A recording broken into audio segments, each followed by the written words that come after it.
पांचवा अध्याय। देवताओं द्वारा देवी की स्तुति। चंडमुंड के मुख से अंबिका के रूप की प्रशंसा सुनकर शुंभ का उनके पास दूत भेजना और दूत का निराश लौटना। महर्षि मेधा ने कहा, पूर्व काल में शुंभ निशुंभ नामक असुरों ने अपने बल के मत से इंद्र का त्रिलोकी का राज्य और यज्ञों के भाग छीन लिए और वह दोनों इसी प्रकार सूर्य, चंद्रमा, धर्मराज और वरुण के अधिकार भी छीनकर स्वयं ही उनका उपयोग करने लगे। वायु और अग्नि का कार्य भी वही करने लगे। इसके पश्चात उन्होंने जिन देवताओं का राज्य छीना था उनको अपने अपने स्थान से निकाल दिया। इस तरह से अधिकार छीने हुए दैत्यों द्वारा निकाले हुए देवता पराजिता देवी का स्मरण करने लगे कि देवी ने हमको वर दिया था कि मैं तुम्हारी संपूर्ण विपत्तियों को नष्ट करके रक्षा करूंगी। ऐसा विचार कर सब देवता हिमालय पर गए और भगवती विष्णु माया की स्तुति करने लगे। देवताओं ने कहा, देवी को नमस्कार है, शिव को नमस्कार है, प्रकृति और भद्रा को नमस्कार है। हम लोग रौद्र, नित्य और गौरी को नमस्कार करते हैं। ज्योत्सनामयी, चंद रूपिणी व सुख रूपा देवी को निरंतर नमस्कार है। शरणागतों का कल्याण करने वाली वृद्धि और सिद्धि रूपा देवी को हम बार बार नमस्कार करते हैं। नैऋत्य राजाओं के लक्ष्मी और सवर्णी को नमस्कार है। दुर्गा को, दुर्स्थरों को पार करने वाली दुर्गा पारा को, सारा सर्वकारिणी ख्याति कृष्ण और धूम्र देवी को भी सदैव नमस्कार है। अत्यंत सौम्य तथा अत्यंत रौद्र रूपा को हम नमस्कार करते हैं। उन्हें हमारा बारंबार प्रणाम है। जगत की आधारभूत कृति देवी को बार बार नमस्कार करते हैं। जिस देवी को प्राणी मात्र विष्णु माया कहते हैं उसको नमस्कार है, उसको नमस्कार है, उसको नमस्कार है। जो देवी संपूर्ण प्राणियों में चेतना कहलाती है उसको नमस्कार है, उसको नमस्कार है, उसको नमस्कार है। जो देवी संपूर्ण प्राणियों में बुद्धि रूप से स्थित है उसको नमस्कार है, उसको नमस्कार है, उसको नमस्कार है। जो देवी सब प्राणियों में निद्रा रूप से विराजमान है उसको नमस्कार है, उसको नमस्कार है, उसको नमस्कार है। जो देवी संपूर्ण प्राणियों में श्रद्धा रूप से विराजमान है उसको नमस्कार है, उसको नमस्कार है, उसको नमस्कार है। जो देवी संपूर्ण प्राणियों में छाया रूप से स्थित है उसको नमस्कार है, उसको नमस्कार है, उसको नमस्कार है। जो देवी सब प्राणियों में शक्ति रूप से स्थित है उसको नमस्कार है, उसको नमस्कार है, उसको नमस्कार है। जो देवी संपूर्ण प्राणियों में तृष्णा रूप से स्थित है उसको नमस्कार है, उसको नमस्कार है, उसको नमस्कार है। जो देवी सब प्राणियों में शांति रूप से स्थित है उसको नमस्कार है, उसको नमस्कार है, उसको नमस्कार है। जो देवी सब प्राणियों में जाति रूप से स्थित है उसको नमस्कार है, उसको नमस्कार है, उसको नमस्कार है। जो देवी सब प्राणियों में लज्जा रूप से स्थित है उसको नमस्कार है, उसको नमस्कार है, उसको नमस्कार है। जो देवी संपूर्ण प्राणियों में श्रद्धा रूप से स्थित है उसको नमस्कार है, उसको नमस्कार है, उसको नमस्कार है। जो देवी संपूर्ण प्राणियों में कांति रूप से स्थित है कांति रूप से स्थित है और जो देवी सब प्राणियों में लक्ष्मी रूप से स्थित है उसको नमस्कार है, उसको नमस्कार है, उसको नमस्कार है। जो देवी संपूर्ण प्राणियों में वृत्ति रूप से स्थित है उसको नमस्कार है, उसको नमस्कार है, उसको नमस्कार है। जो देवी सब प्राणियों में स्मृति रूप से विराजमान है उसको नमस्कार है, उसको नमस्कार है, उसको नमस्कार है। जो देवी सब प्राणियों में दया रूप से स्थित है उसको नमस्कार है, उसको नमस्कार है, उसको नमस्कार है। जो देवी सब प्राणियों में तुष्टि रूप से स्थित है उसको नमस्कार है, उसको नमस्कार है, उसको नमस्कार है। जो देवी संपूर्ण प्राणियों में मातृ रूप से स्थित है उसको नमस्कार है, उसको नमस्कार है, उसको नमस्कार है। जो देवी सब प्राणियों में भ्रांति रूप से स्थित है उसको नमस्कार है, उसको नमस्कार है, उसको नमस्कार है। जो देवी संपूर्ण प्राणियों में नित्य व्याप्त रहती है उसको नमस्कार है, उसको नमस्कार है, उसको नमस्कार है। जो देवी चैतन्य रूप से इस संपूर्ण संसार को व्याप्त करके स्थित है उसको नमस्कार है, उसको नमस्कार है, उसको नमस्कार है। पूर्व काल में देवताओं ने अपने अभिष्ट फल पाने के लिए जिसकी स्तुति की है और देवराज इंद्र ने बहुत दिनों तक जिसका सेवन किया है, वह कल्याण की साधनभूता ईश्वरी हमारा कल्याण और मंगल करे तथा सारी विपत्तियों को नष्ट कर डाले। असुरों के सताए हुए हम संपूर्ण देवता उस परमेश्वरी को इस समय नमस्कार करते हैं तथा जो भक्ति पूर्वक स्मरण किए जाने पर तुरंत ही विपत्तियों को नष्ट कर देती है, वह जगदम्बा इस समय भी हमारा मंगल करके हमारी समस्त विपत्तियों को दूर करे। महर्षि मेधा ने कहा, हे राजन, इस प्रकार जब देवता स्तुति कर रहे थे तो उसी समय पार्वती देवी गंगा में स्नान करने के लिए आईं। तब उनके शरीर से प्रकट होकर शिव देवी बोली, शुंभ दैत्य के द्वारा स्वर्ग से निकाले हुए और निशुंभ से हारे हुए ये देवता मेरी स्तुति कर रहे हैं। पार्वती के शरीर से अंबिका निकली थी, इसलिए उसको संपूर्ण लोक में कौशिकी कहते हैं। कौशिकी के प्रकट होने के पश्चात पार्वती की देवी के शरीर का रंग काला हो गया और वह हिमालय पर रहने वाली कालिका देवी के नाम से प्रसिद्ध हुई।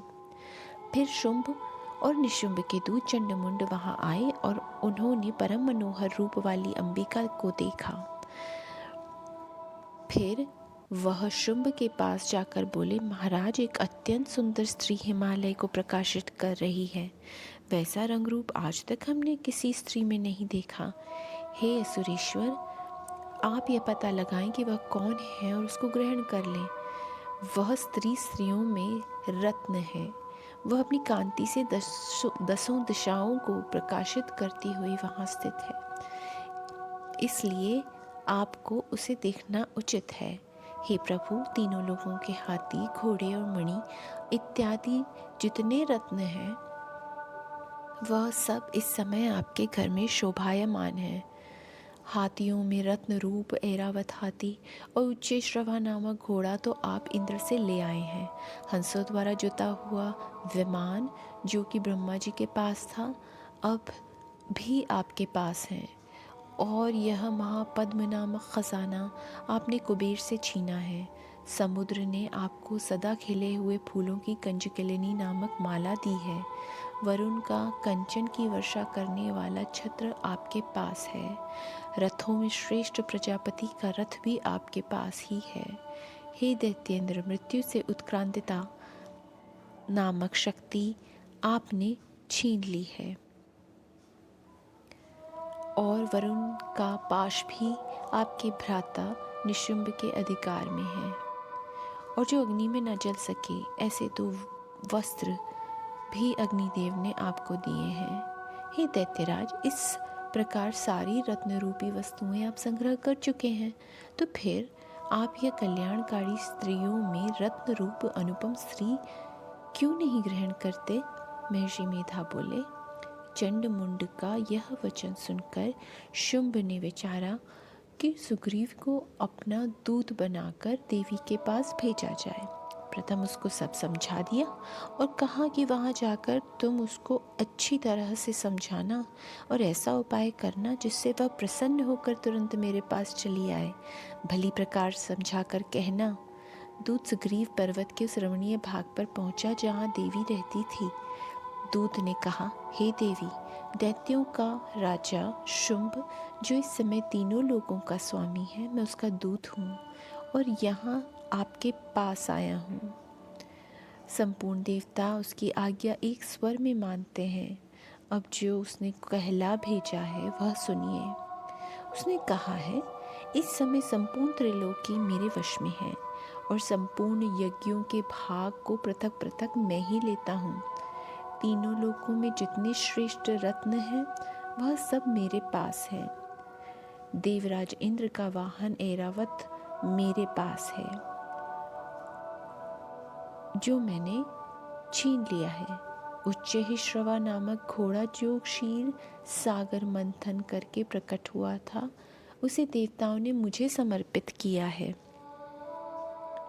हे सुंदरी, इनके अतिरिक्त और भी जो रत्नभूषण पदार्थ देवताओं के पास थे वह सब मेरे पास है।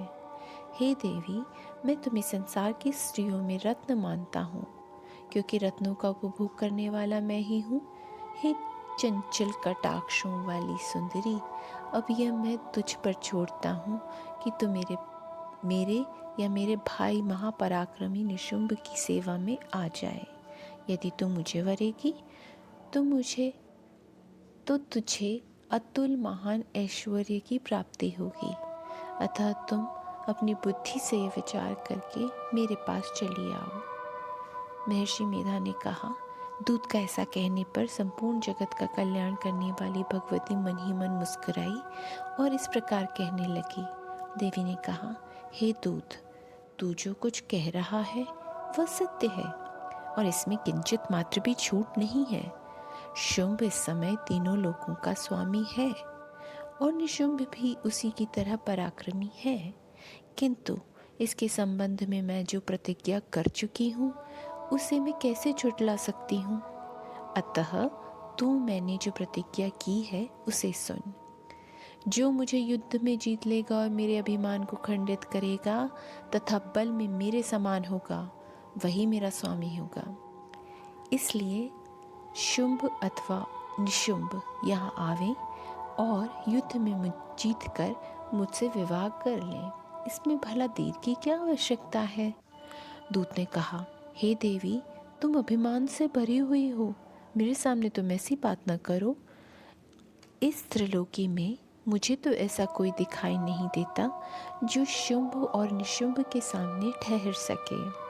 हे देवी, जब अन्य देवताओं में से कोई शुंभ व निशुंभ के समान युद्ध में नहीं ठहर सकता, तो तुम जैसी स्त्री उनके सामने रणभूमि में ठहर सकेगी।